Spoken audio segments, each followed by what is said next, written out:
Buenas noches, bienvenidos al banquillo, gracias por estar con nosotros. Hoy vamos a revisar la situación política, económica de nuestro país. ¿Qué está ocurriendo con los líderes nacionales?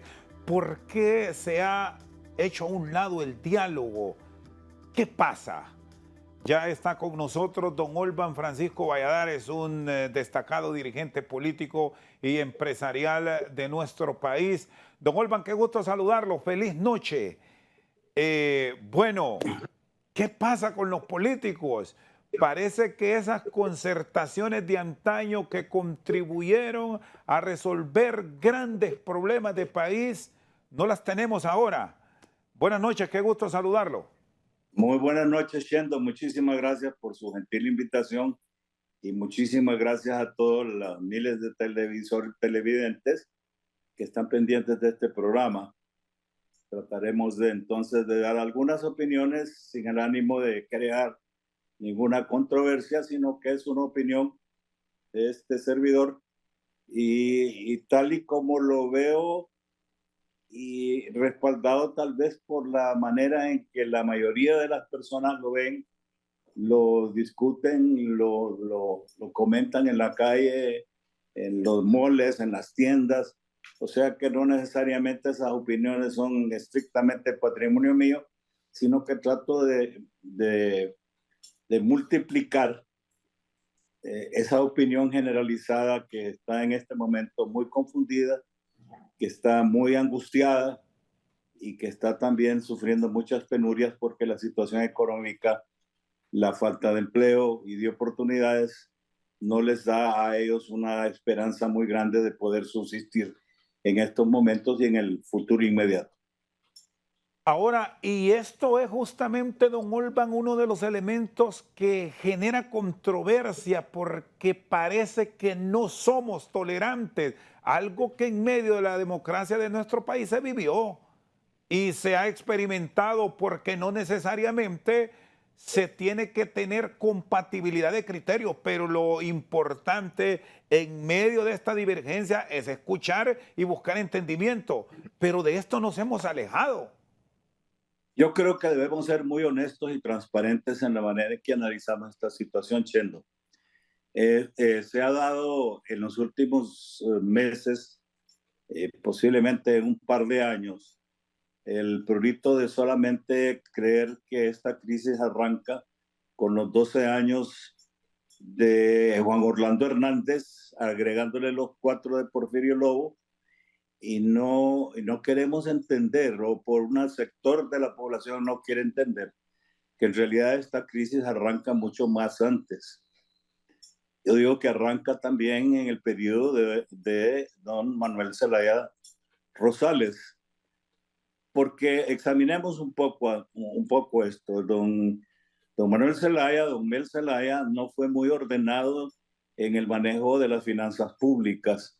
Recordemos que uno de los grandes errores que él tuvo, que provocó, aunque el público no lo haya percibido muy claramente, el hecho de no haber elaborado un presupuesto en tiempo, el hecho de no haberlo enviado al Congreso de la República cuando la Constitución se lo decía, el hecho de que se incurrieron en una cantidad de gastos muy onerosos para el pueblo hondureño, gastos que se pudieran catalogar como despilfarros, y que ahí empezó la debacle financiera.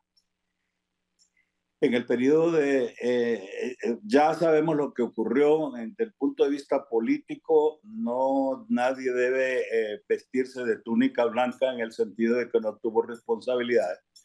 Recuerde usted que ese arrancón que tuvo Juan Orlando y ese intento cumplido, que fue el haber roto la Constitución de la República y haberse reelecto ilegítimamente, tuvo su génesis, tuvo su arranque en el intento de don Mel Zelaya también de romper el orden constitucional, solo que él trató de hacerlo mediante un plebiscito, si se puede llamar, pero un plebiscito amañado, un plebiscito ya prefabricado, un plebiscito donde las urnas ya estaban llenas y un plebiscito que el pueblo hondureño no sabía exactamente en qué iba a terminar, porque las amenazas ideológicas basadas en ideologías extrañas en aquel momento tenía muy asustada a la población. Vino el periodo de don Porfirio Lobo, Pepe Lobo, y ahí entonces entraron otros elementos como el narcotráfico, las avionetas, la corrupción de los estamentos militares y policiales, y eso empezó a crear un ambiente y una sensación por los recursos que estaban circulando, el circulante que se hizo muy grande, que estábamos en un periodo de bonanza. Recuerde usted cuando se decía que la zona norte del país, alrededor de Tocoa, Trujillo, Zonaguera y todos esos puntos, abundaba el comercio, que circulaba el dólar. Y eso era producto del narcotráfico que estaba logrando pues el cobro de sus servicios por el traslado de droga hasta los Estados Unidos. Eso fue lo que caracterizó también e impregnó el periodo de don Pepe Lobo. De ahí que se transmitió a las esferas también del legislativo. Diputados se vieron involucrados y todavía están saliendo a la luz. Y vino entonces el periodo nefasto, los 8 años de don Juan Orlando Hernández, que ya todos sabemos porque es historia reciente, está fresca, y los jóvenes recuerdan, los que nacieron antes del 2017, saben perfectamente lo que aconteció, pero ahora lamentablemente el partido de gobierno ha tomado como caballito de batalla el hecho de achacar todos los males del país a lo que ocurrió en los 8 años anteriores, cuando tenemos fallas que no han sido corregidas en 20, 30, 50 años. Un gobierno cuando asume la responsabilidad de manejar un país, tiene que tener ya sus propios lineamientos, sus propios programas, planes de gobierno y ejecutarlos desde el primer día que llega al poder. Llevamos ya 16 meses, el gobierno no arranca y por muchas razones. No vamos a catalogar a todo el mundo con el mismo rasante, porque hay secretarías de Estado que están haciendo un esfuerzo.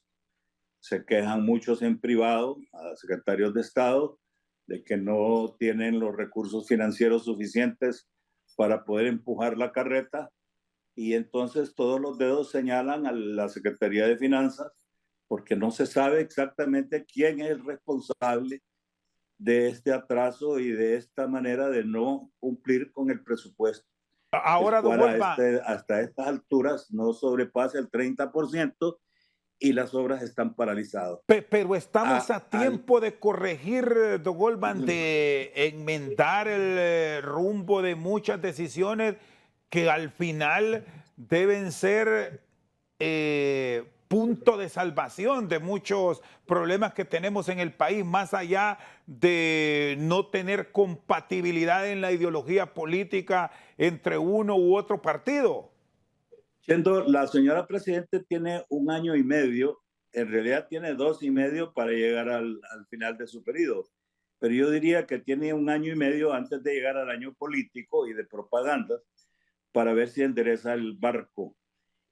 Recordemos que don Mel Zelaya atravesó quizás la misma situación.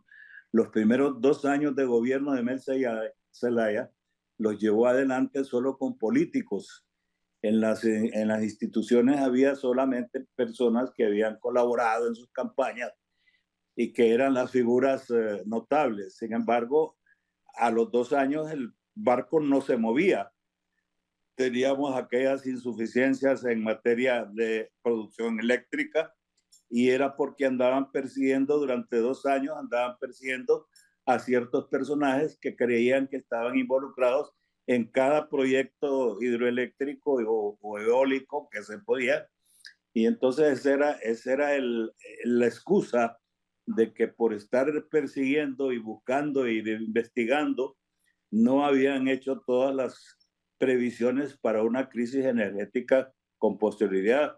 Si hubieran aprovechado aquellos tiempos si todos los proyectos de generadores de energía estuvieran funcionando a esta altura, si el gobierno no hubiera hecho este y los anteriores, no hubieran hecho oídos sordos y ojos ciegos a los proyectos que se detuvieron y que se detuvieron por alegatos de daños al medio ambiente, que sin embargo no se comprobaron, proyectos que tenían todos sus permisos, proyectos que se vieron involucrados incluso en la muerte de una dirigente ambientalista, pero que el proyecto estaba ahí, no había que detenerlo, había que perseguir a los responsables, aplicarles la ley y sin embargo a ver cómo se podía echar a andar el proyecto hidroeléctrico porque estuviéramos con menos necesidades en este momento de andar persiguiendo a la carrera en materia de urgente suministro de energía eléctrica en perjuicio precisamente de las esperanzas de que exista más inversión. Entonces, esto viene de tiempos, Chendo, no se han visto que se toman medidas correctivas oportunas. Hasta este momento estamos viendo las páginas de los periódicos, de los medios escritos, que tienen páginas enteras de convocatorias a licitaciones de proyectos de carreteras, de proyectos de construcción de puentes, y de repente aparecieron. Ojalá que haya sido que se dieron cuenta, se están percatando de que el país no adelanta, que la inversión pública es importantísima cuando la inversión privada se aleja precisamente por el temor de que no hay confianza jurídica, que no hay Estado de Derecho, que las invasiones continúan, que los atropellos a las instituciones se mantienen vigentes, a pesar de que la señora presidenta advirtió hace muy poco que no iba a tolerar paros de ninguna naturaleza y se refería estrictamente, particularmente se refería a los paros de los colectivos que se están haciendo en la institución. Hoy aparece que hay un colectivo que está incursionando en la sede de las enfermeras profesionales y eso no es posible. Eso nos recuerda los nefastos días de la famosísima Mancha Brava, que la mayoría de la juventud no la conoció porque eso ocurrió antes de que muchísima gente hubiese nacido, pero que perjudicó al país, perjudicaba al país.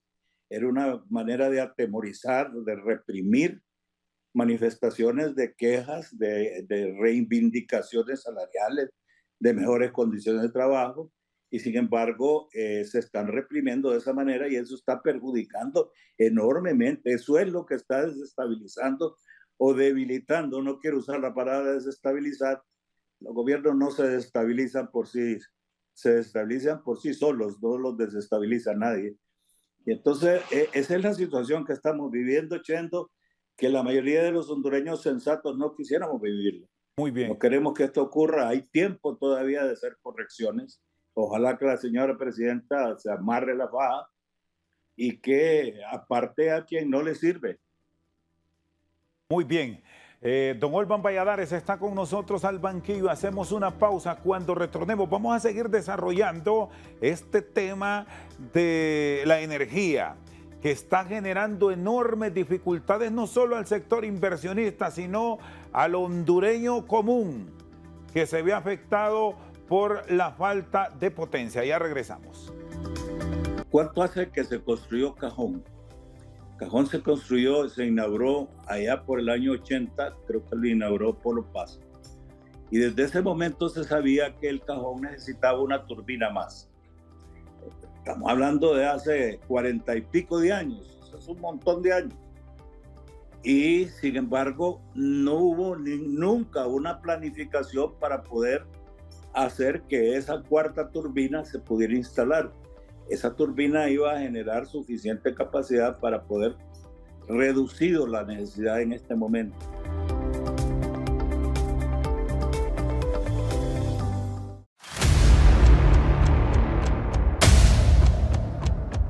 Nos preparamos para ofrecerte la información de manera precisa e inmediata.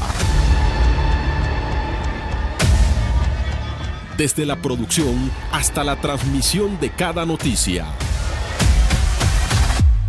Nuestros periodistas te llevan cada tarde acontecimientos actuales con su profesionalismo y autenticidad. Infórmate con nosotros. La tarde, de lunes a viernes, de 2 a 4 de la tarde, por TSI y HRN.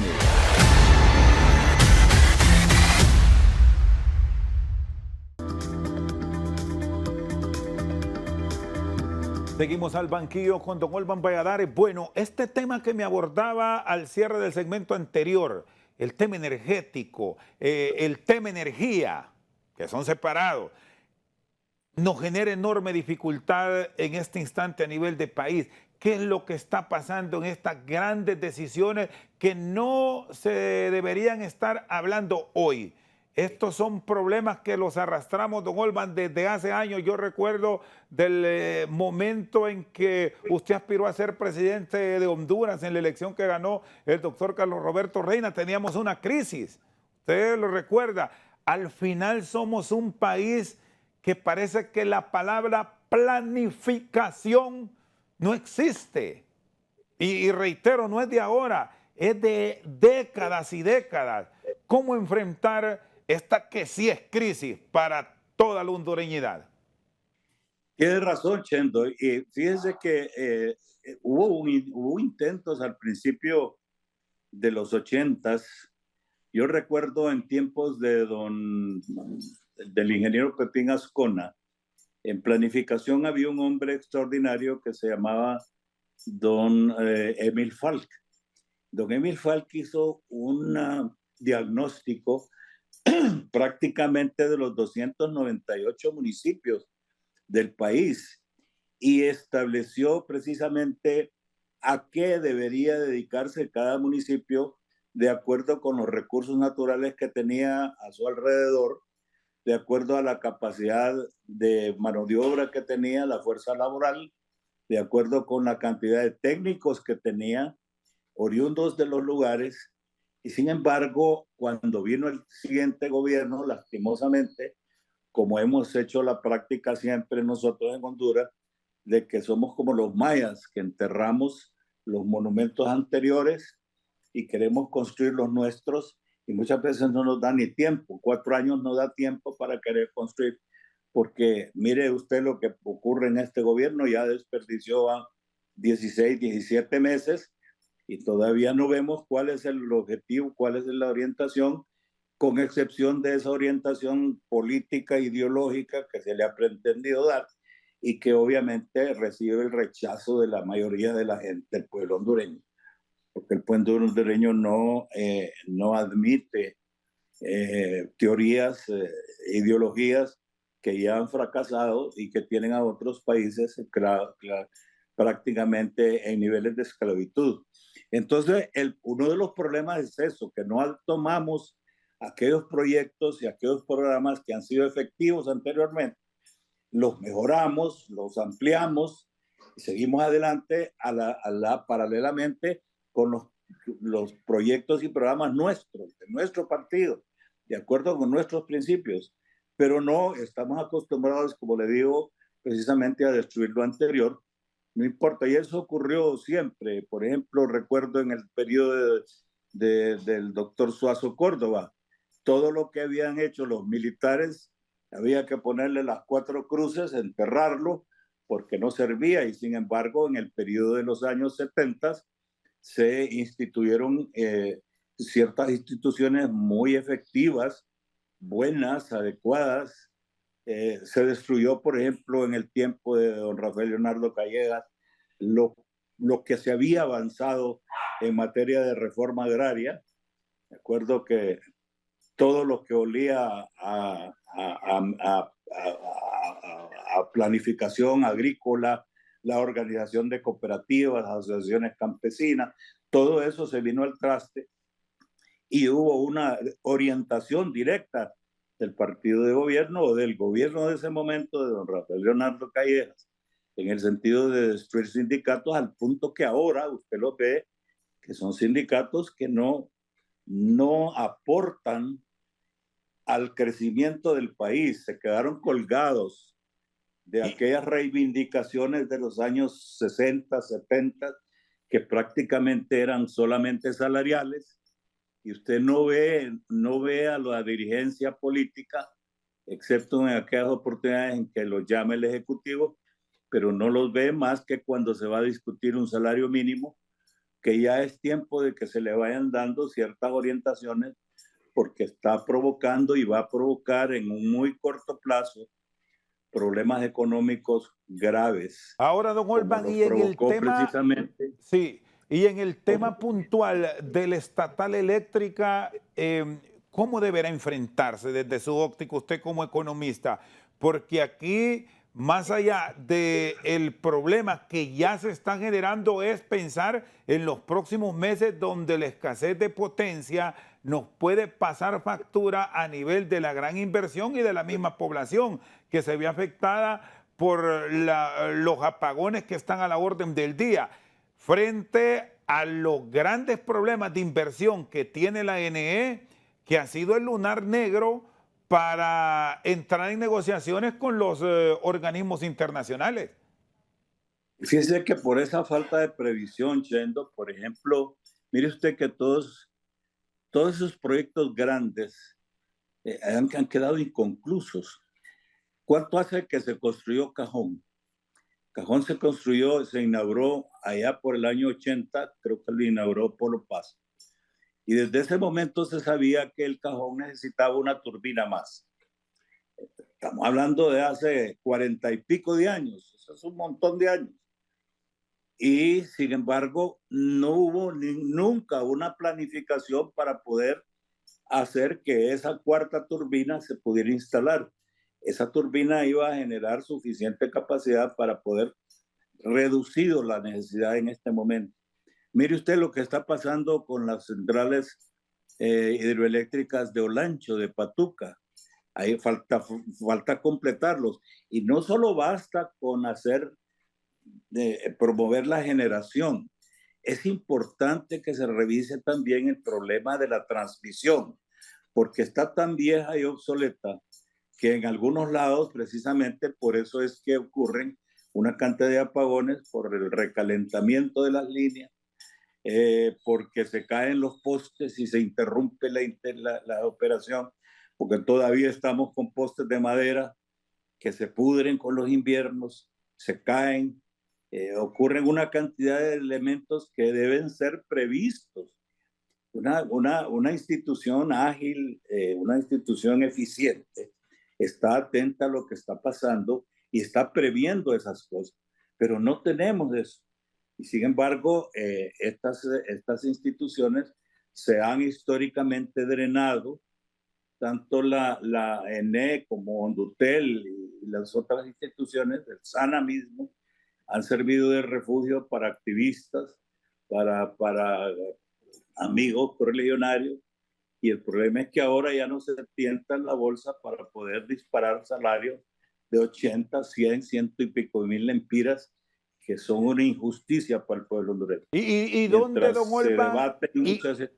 Sí, don Olvan, y entonces, ¿dónde vamos a encontrar el personal idóneo para salvarla? Porque mire, por un lado, ya se probó, y usted me dice, a nivel del Estado, que los políticos le han hecho un daño enorme, y no solo al ENE, aquí podemos incluir otras instituciones de servicio público. Ya se probó también con el sector privado, con procesos de concesión que también han fracasado, y la última prueba la tenemos con la empresa Energía Honduras, que ya por cierto está próximo a vencerse su contrato, está intervenido, pero igual al llegar el mes de septiembre, eso lo vuelve a tomar el Estado, y el Estado no es un buen administrador. Entonces, ¿a quién vamos a recurrir para tener una estatal eléctrica que responda a las demandas de los usuarios en todos los niveles? Yo le voy a decir algo. Yo, por estar en política tantos años, he aprendido a conocer quiénes son los ejecutivos que han sido eficientes y aquellos que han arrastrado los pies. Es fácil. El gobierno no es deficiente en el manejo de los asuntos públicos. No es el Estado, son los gobiernos, son los gobernantes los que precisamente, mire usted, siga el tracto sucesivo en las instituciones que estamos hablando y evalúe usted el personal que ha servido para administrar, quiénes han sido en realidad técnicos en la materia. Aquí se han puesto abogados a administrar la ENE, se han puesto veterinarios en el Ministerio de Finanzas, se ponen maestros a manejar cosas extremadamente técnicas, se ponen empíricos a manejar el Banco Central de Honduras, que es una cosa que debe ser asunto de una carrera. El Banco Central se caracterizaba durante muchos años desde su inicio por ser una institución en que la gente sentía un orgullo enorme trabajar en Banco Central. De repente fue contaminado por el germen de la política malintencionada y entonces se empezaron a emplear en los puestos claves, en las gerencias, incluso en la presidencia, gente que no tenía ninguna capacidad. Y todo ese engranaje es como un reloj. Si usted no tiene un gobierno que funciona como un reloj suizo, en que todas las piezas están finamente elaboradas, entonces usted va a tener un reloj que puede tener un gran nombre y un gran apellido y gran publicidad, pero no va a funcionar. Se le va a atrasar en darle la hora o se le va a adelantar. Y entonces eso es lo que hemos tenido en Honduras. Mire usted en este momento, analice las instituciones, vea en cuáles es que hay personal calificado y con experiencia. No son muchas, son pocas. Y esas pocas que saben lo que tienen que hacer, se tropiezan con embudos en otras instituciones que deberían colaborar, deberían ser eficientes en el manejo de los recursos económicos, en materia de políticas, y no lo tenemos. Eso es un problema grave y que se arrastra desde hace mucho tiempo, Chendo. Y entonces, ¿para dónde vamos? Si no se ponen los correctivos necesarios ahora que estamos a tiempo de mejorar, ¿qué nos va a deparar? Y le insisto sobre todo en esta institución que debe tener una respuesta inmediata porque de ahí depende gran parte de la inversión, no solo nacional, sino mucha inversión extranjera que hoy le estamos buscando y que incluso nos ha llevado hasta contratar lobistas internacionales para tratar de volver al país un atractivo, pero sin energía. Sí, y qué lástima, y qué bien que comenta usted sobre ese lobby que se está pagando a precios exorbitantes para Honduras. O sea, esos precios están bien para los Estados Unidos o para Inglaterra o Europa, en que esos son los niveles, las tarifas que se cobran. Pero Honduras no tiene la capacidad para un proyecto de apenas 6 meses o de un año, no sé cuánto, que va a durar poco relativamente. Es muy poco lo que pueden hacer esta gente. Además, lo están haciendo a nivel político y nosotros no necesitamos mucho a nivel político. Paralelamente, necesitamos también a nivel de empresariado en los Estados Unidos, si es que queremos tener precisamente ese mercado abierto, pues favorece más que las industrias y las empresas sean norteamericanas, porque tienen mayor facilidad de entrar sus productos a ese gran mercado que tenemos tan cerca, a escasos 2 horas en avión y a 2, 3 días en barco. Entonces, para mí ha sido otro de los errores garrafales. No están midiendo el costo para el pueblo hondureño, no para el gobierno que en este momento le está sobrando el recurso. Porque, número uno, ¿dónde está el vuelto? ¿Dónde está el sobrante de un presupuesto del año pasado, del 21, del 22, que no se utilizó porque no se generó? ¿Dónde está? Ese debería haber servido precisamente para este año. Pero en este año, ¿cómo es posible que existan trabajadores del Estado que están reclamando salarios de 3, 4, 5 y 6 meses? Entonces es una contradicción. ¿Cómo es que sobra el dinero en las arcas del Estado? Aún así se está pidiendo pertenecer a una corporación financiera y con la mira de mayor endeudamiento, porque eso ha sido lo que han confesado los funcionarios públicos y las comisiones de dictamen, que nos va a traer grandes beneficios cuando ya sabemos que todas estas ofertas de fantasías que hemos tenido en el país, no de ahora y no de siempre, nunca han funcionado. Perfecto. Don Olban, vamos a hacer un alto, vamos a ir a una pausa para seguir con el desarrollo de este diálogo aquí en el banquillo, temas relacionados con la política y la inversión en el país después de la pausa. Estamos solicitándole casi de rodillas a los Estados Unidos, miren, por favor, ampárenos a nuestros hondureños. Pero ¿cuál es la mira? Y la mira que yo no la veo muy santa, es que entre más hondureños se vayan para el norte, más hay remesas, y esas remesas están apuntalando el presupuesto nacional.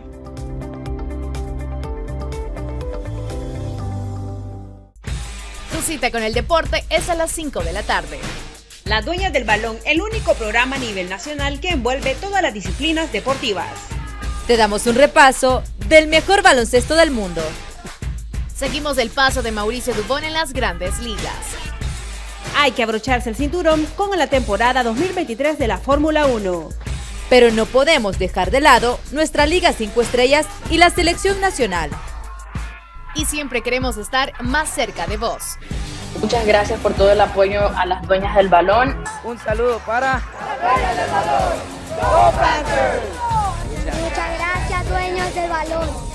Las Dueñas del Balón, de lunes a viernes de 5 a 6 de la tarde y los sábados a las 10 de la mañana solo por TSI.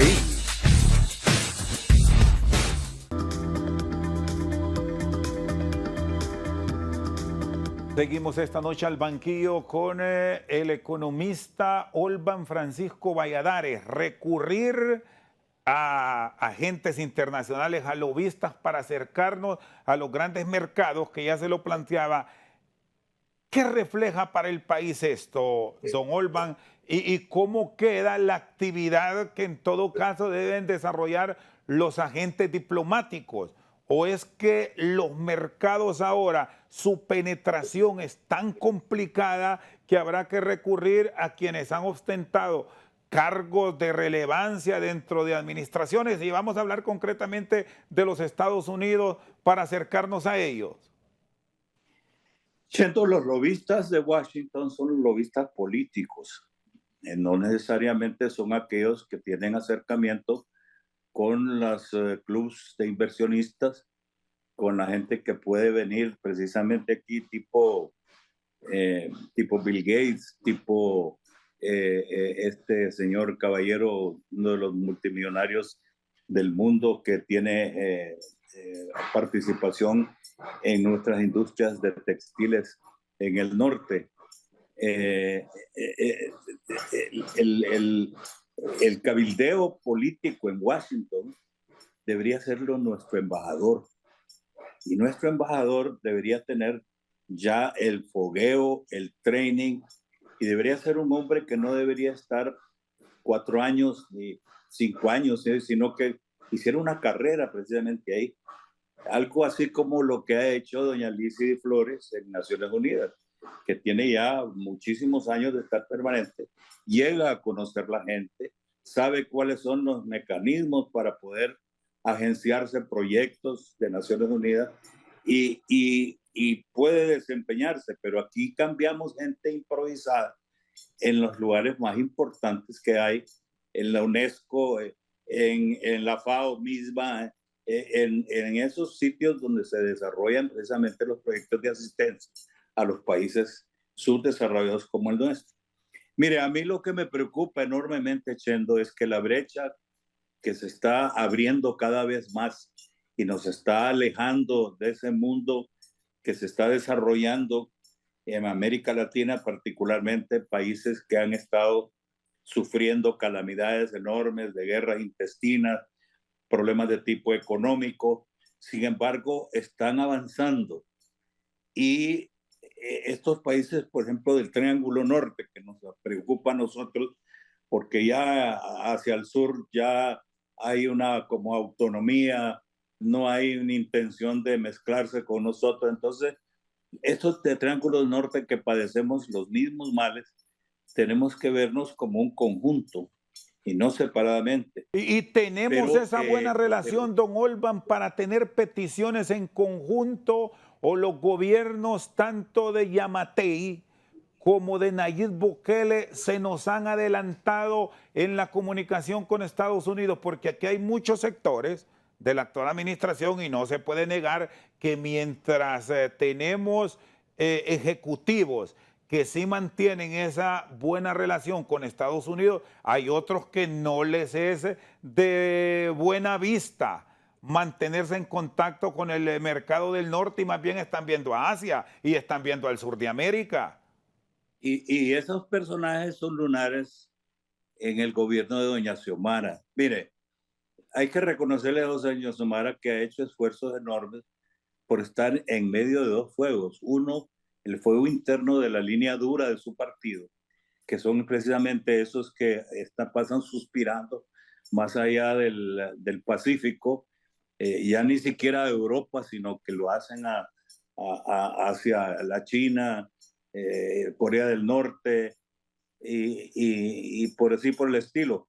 Pero mire las incoherencias que existen. Número uno, se le está pidiendo a Estados Unidos en este momento ampliación del TPS, la regulación de todos los inmigrantes que han habido fuera del TPS, porque el TPS nada más abarca unos 60,000 a lo más hondureños, porque muchos se regresaron, otros fallecieron y otros se nacionalizaron. Entonces los que necesitan el TPS no son tantos como antes, no son como los cientos que realmente se sucedieron después de Mitch. Sin embargo, estamos solicitándole casi de rodillas a los Estados Unidos, miren, por favor, ampárenos a nuestros hondureños. Pero ¿cuál es la mira?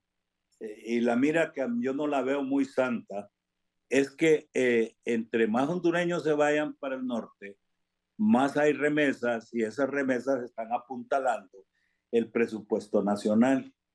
Eso no es correcto, no es humano, no es cristiano. Estamos exportando gente para que nos esté sosteniendo y para que se esté sosteniendo los caprichos y las exageraciones, y los absurdos, los despilfarros que cometemos nosotros. Son 9,000 millones, casi 10,000 millones que pueden haber este año. Es una barbaridad en relación con el Producto Interno Bruto. O sea, el Producto Interno Bruto es todo lo que el país produce, todo lo que el país produce en materia de servicios, en materia de bienes. Y imagínense ustedes que son 10,000 millones de lempiras, de dólares. No estamos hablando de lempiras. Eso es una barbaridad en comparación con todo lo que el país produce. Imagínense usted, Chento, en un momento dado que no existieran las remesas. ¿Dónde quedamos? ¿Qué pasa con Honduras? Cae, mire, como un avión que se le apaguen todos los motores a medio vuelo. Eso es lo que pasaría con el país. Pero regresemos a lo que estoy viendo yo que puede ocurrir a muy corto plazo. Y es que estamos abriendo la brecha. Tecnológicamente no estamos capacitando a nuestra gente. No, miren nuestros niños con ni siquiera el 40% de lo que debieron haber recibido de clase. Como sean las clases nuestras deficitarias, si usted quiere, porque no hemos podido tener una programación y una planificación educativa que se oriente a lo que nosotros andamos persiguiendo como nación. Nuestra universidad sigue disparando profesionales en ramas que están saturadas ya. Y sin embargo necesitamos técnicos. No existen técnicos, no existen ingenieros que entiendan de plomería, que entiendan de soldaduras, técnicos de alto nivel, no chapuceros, sino que profesionales universitarios o de instituciones técnicas elevadas, de superiores. Entonces, eso es lo que deberíamos estar produciendo. Pero el mundo moderno está exigiendo que esa gente le entienda a la computación, que pueda leer, que pueda transmitirse, que pueda conectarse con el mundo. Y el mundo se conecta tecnológicamente ahora. Pero nosotros seguimos produciendo Yo digo, nuestra educación está hecha para alfabetizar prácticamente. Hemos abandonado las clases que son formativas de personalidades, de espíritus de superación. Nuestro hondureñito, nuestros niños, no se les enseña que van a ir incluso hasta universidad. El 1% de los que se matriculan yendo en primer grado, solamente el 1% puede lograr llegar a las aulas universitarias. Eso no puede ser. En otros países avanzados, el 90% de los estudiantes que ingresan a las escuelas se gradúan de algo. Y en Honduras no. Y eso entonces nos separa como país. Y nos separa, por ejemplo, no con el mundo europeo ni con los Estados Unidos, nos separa con la misma Costa Rica, que nació exactamente el mismo día que nacimos nosotros, el 15 de septiembre de 1821 nació Costa Rica, y Costa Rica nos lleva años luz. Y Nicaragua, con todo y su monstruosidad de gobierno que tiene, está también avanzando a pasos agigantados en relación con lo que nosotros estamos avanzando. Estamos estancados, pero aquí es un trabajo unificado. Mire, yo quisiera que mis sindicatos, porque yo creo que un país que no se organiza, que no tiene organización, que no tiene sindicatos, que no tiene asociaciones cooperativas, no avanza. Se necesita unificarse, pero aquí las instituciones, mire cómo se destruyeron las cooperativas agrícolas, porque se destruyeron, prácticamente no existen. Mire cómo los sindicatos nuestros se debilitaron de tal manera que hoy solo 2 o 3 figuras aparecen. Hay algunos muy buenos dirigentes sindicales, pero el ambiente es otro. No se ha generado un ambiente de contribución al país, porque se cree que cualquier contribución es a favor de los empresarios, y como a los empresarios hay que satanizarlos, más en este gobierno, en que usted escucha a los principales voceros del Estado cargar contra la empresa, que es la que le genera el empleo. El Estado no está para estar, el gobierno no está para ser empleador, el Estado está para ser promotor.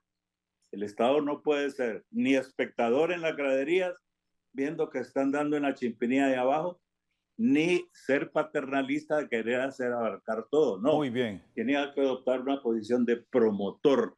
Sí, don Olvan, sí, ¿le parece si hacemos la pausa para luego revisar en todo este problema que estamos a nivel de país en busca de una solución, el papel que debe asumir el Congreso Nacional, donde no ha estado de armonía la relación entre los partidos políticos? Ya volvemos.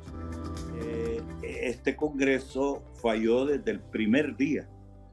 Cuando se le llama a una directiva ilegal es porque es ilegal y no hay manera de negarlo, no pueden decirlo. La Constitución de la República fija un orden para la conformación, para la votación de la directiva, y en el pasado ya se sabía cómo se hacía.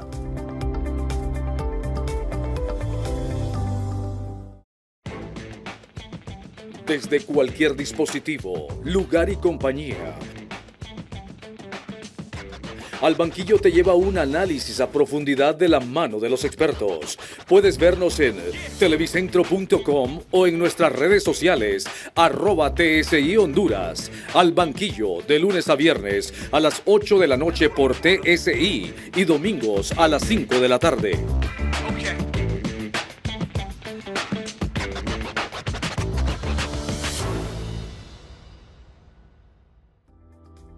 Puedes volver a ver este programa ingresando a televicentro.com en la sección TVC Play.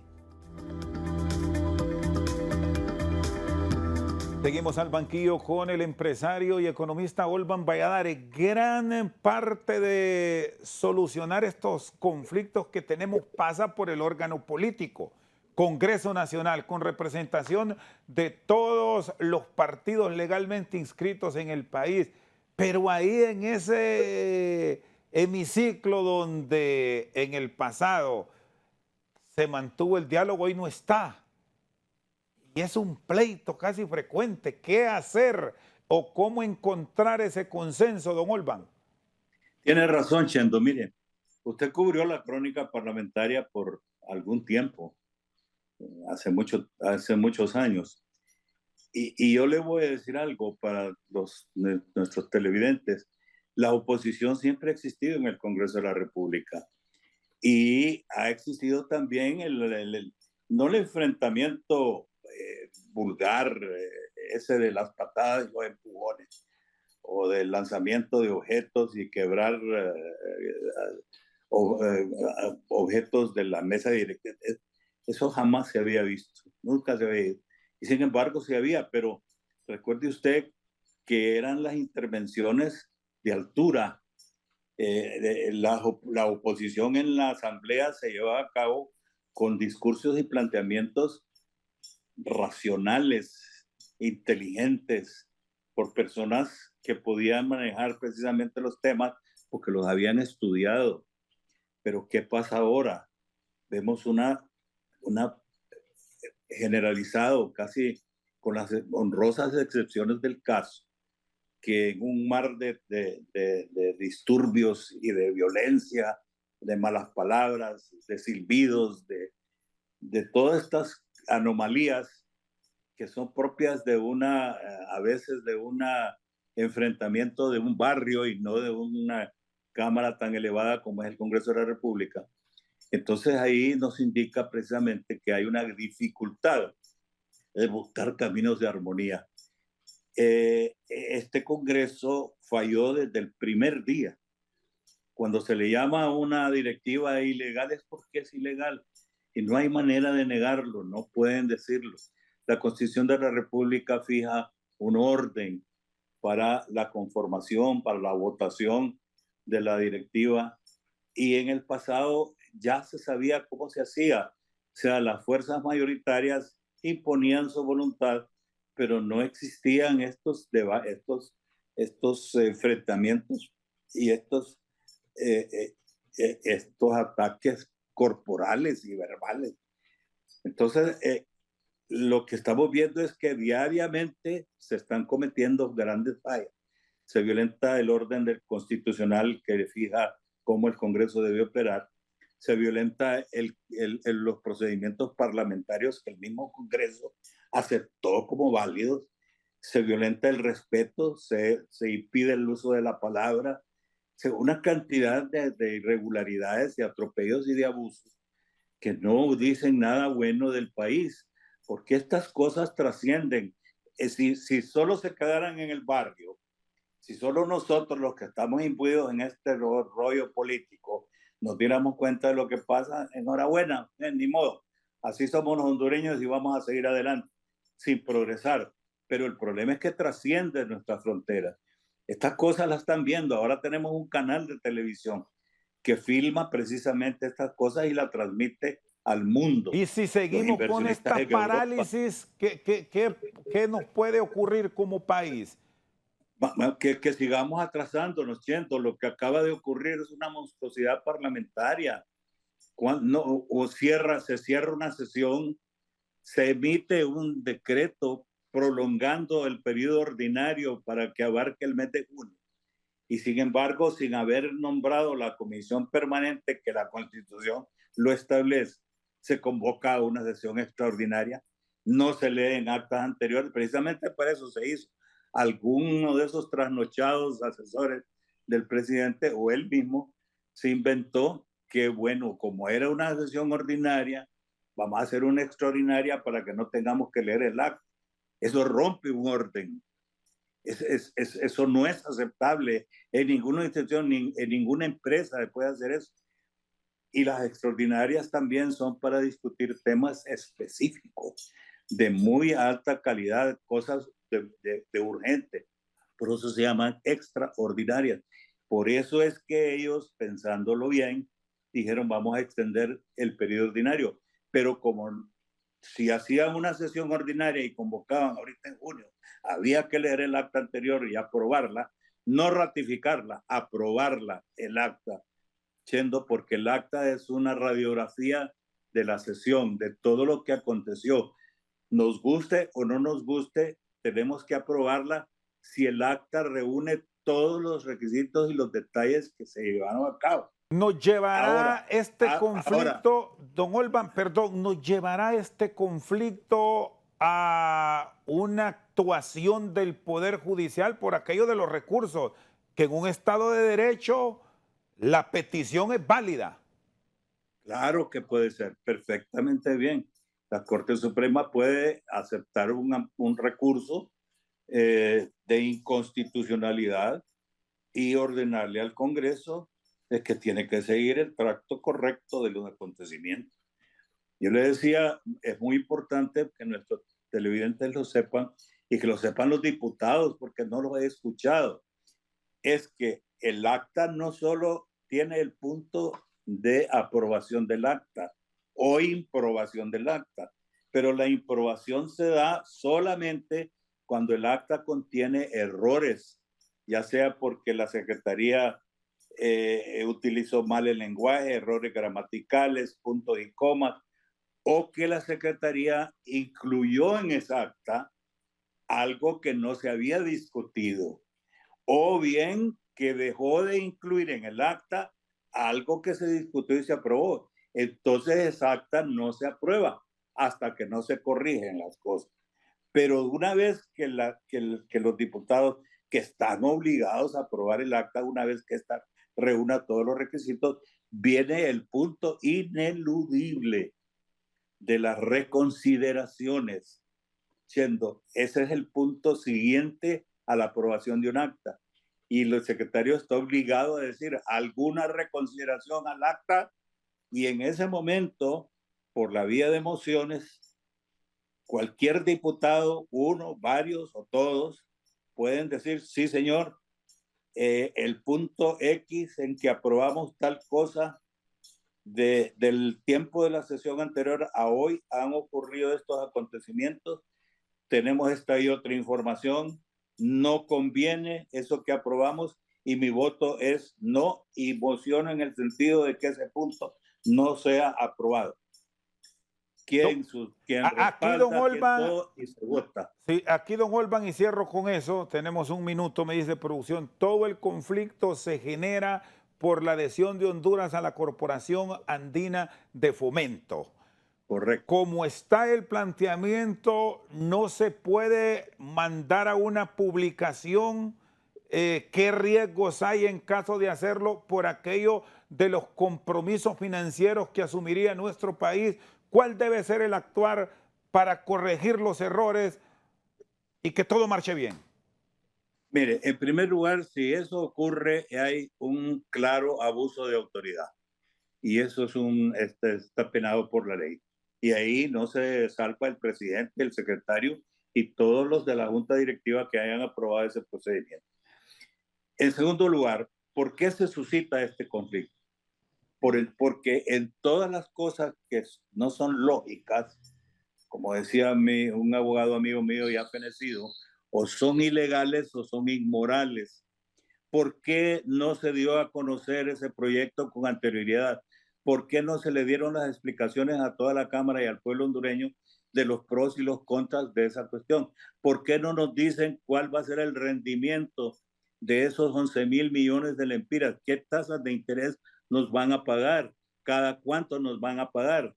¿Qué tasa de interés entonces nos van a cobrar por los créditos que nosotros saquemos? Y entonces comparamos. Bueno, me van a pagar tanto por el pisto que puse, pero yo les voy a pagar tanto por el pisto que saque. Entonces, ahí es donde yo voy a evaluar la conveniencia o no conveniencia. Pero esas cosas se hacen a la carrera, no se dan los dictámenes suficientes, se quieren aprobar a medianoche, haciendo exactamente lo que ellos criticaban del Partido Nacional y anteriormente también del Partido Liberal cuando estuvo en el poder, el tiempo de Mel Zelaya y el tiempo de que Dios lo tenga en su gloria, del profesor Pineda Ponce. Entonces, lo que se está haciendo ahora, por ejemplo, el presidente en cadena o en televisión diciendo y sacando datos históricos que se habían aprobado tantas cosas, se habían enviado a la presidencia. Eso es penoso que lo diga. yo no puedo decir que voy a cometer una falta porque aquí en realidad mataron 15 en mi barrio, entonces yo me voy a volar el mío. No puede ser. Es que es penoso lo que nuestro presidente, que lo creí yo siempre, una persona ilustrada con gran capacidad y visión panorámica de los acontecimientos, y nos sale con esas excusas de que porque se hizo eso irregularmente en periodos anteriores, ya me justifica también para que yo cometa un error. Bien. Bueno, hay que ver las circunstancias en que se hicieron y las nuevas que lo pueden llevar a él a los tribunales de justicia y terminar en un reparo militar. Perfecto. Gracias, don Olban. Un fuerte abrazo. Igualmente, Chendo, muchísimas gracias por la invitación. El economista y empresario hondureño Olban Francisco Valladares esta noche con nosotros al banquillo. Por su sintonía, muchas gracias.